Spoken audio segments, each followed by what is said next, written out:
চাইবে তাই করবেন ট্রাম্প, এই দিন শেষ। এবার জোট বাঁধছে বিরোধীরা। মার্কিন অর্থনীতিতে অঙ্ক মেনে ধাক্কা মারার সমীকরণ তবে কি তৈরি? আমেরিকা বিরোধী জোট হিসেবে কোন জোট এবার ভয়ানক রূপ নিতে চলেছে? এবার জোটবদ্ধ হয়ে ট্রাম্পের শুল্কের জবাব দিচ্ছে ভারত, চীন, রাশিয়া। আর নয় একতরফা ট্রাম্প নীতি। অর্থনীতির ময়দানে জোট বেঁধে নামছে আমেরিকা বিরোধী এই জোট। ডলারের একাধিপত্যে আঘাত হানতে উঠেছে রাশিয়া, ভারত এবং চীন। মৃত অর্থনীতির অপবাদে ভারত রাশিয়ার জবাব এবার কূটনীতিতে। শুল্কে শিকল পরাতে চাইলেন ট্রাম্প, মুক্তির লড়াইয়ে জোট বাঁধল গ্লোবাল সাউথ। এবার কি তবে ডোনাল্ড ট্রাম্পের খেলা শেষ?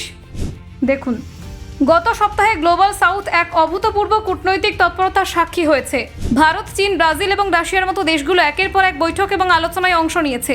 এই গতির অন্যতম কারণ মার্কিন প্রেসিডেন্ট ডোনাল্ড ট্রাম্পের আক্রমণাত্মক শুল্ক নীতি এবং গ্লোবাল সাউথের প্রতি তার সমালোচনামূলক অবস্থান। ব্রিক্স জোট, যা সম্প্রতি 5টি নতুন সদস্য দেশ নিয়ে সম্প্রসারিত হয়েছে, ক্রমশ এটি শক্তিশালী অর্থনৈতিক এবং কূটনৈতিক শক্তি হিসেবে উঠে আসছে। ট্রাম্পের উচ্চ শুল্ক নীতির বিরুদ্ধে ব্রিক্সের প্রতিক্রিয়া স্পষ্ট হয়ে উঠেছে। তিনি শুধু ভারত নয়, রাশিয়া, চীন এবং ব্রাজিলের ওপরেও 50% পর্যন্ত শুল্ক আরোপ করেছেন। একই সঙ্গে তিনি ব্রিক্সকে প্রকাশ্যে আমেরিকা বিরোধী বলে সমালোচনা করেছেন। এই অবস্থান ব্লকের সদস্যদের আরও ঘনিষ্ঠ হতে উৎসাহিত করছে।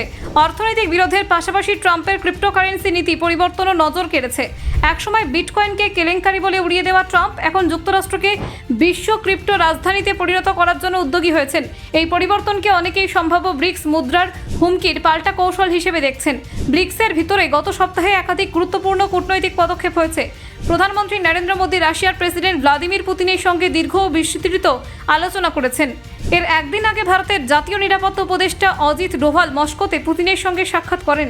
এই বৈঠকগুলো দুই দেশের কৌশলগত অংশীদারিত্বকে আরও গভীর করেছে। ব্রাজিলের প্রেসিডেন্ট লুলা দা সিলভাও প্রধানমন্ত্রী মোদীর সঙ্গে বৈঠক করেছেন এবং ব্রিক্স প্রেসিডেন্সি ব্যবহার করে শুল্কের বিরুদ্ধে সম্মিলিত প্রতিক্রিয়া গড়ে তোলার প্রতিশ্রুতি দিয়েছেন। তিনি শুল্ক বিষয়ক আলোচনায় শি জিনপিংয়ের সঙ্গে কথা বলবেন বলে জানিয়েছেন। অন্যদিকে মোদী মাসের শেষে চীন সফরে যাচ্ছেন এসসিও শীর্ষ সম্মেলনে যোগ দিতে। ট্রাম্প ভারতের রাশিয়ান তেল আমদানিকে নিশানা করে বলেছেন, ভারতের তেল আমদানির 36%ই রাশিয়া থেকে আসে এবং নয়াদিল্লি তা পুনরায় বিক্রি করে লাভবান হচ্ছে। তিনি ভারত ও রাশিয়াকে মৃত অর্থনীতি বলে আক্রমণ করেছেন।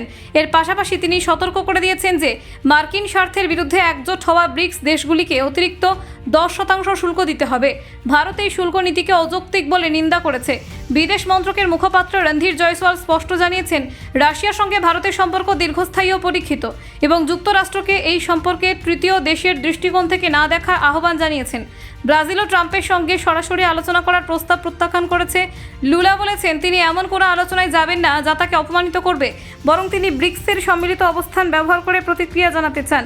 ট্রাম্পের ক্রিপ্টোকারেন্সি সংক্রান্ত পদক্ষেপ সাম্প্রতিক কূটনৈতিক পরিস্থিতির সঙ্গে যুক্ত হয়ে গেছে। Bureau report, Bangla digital TV.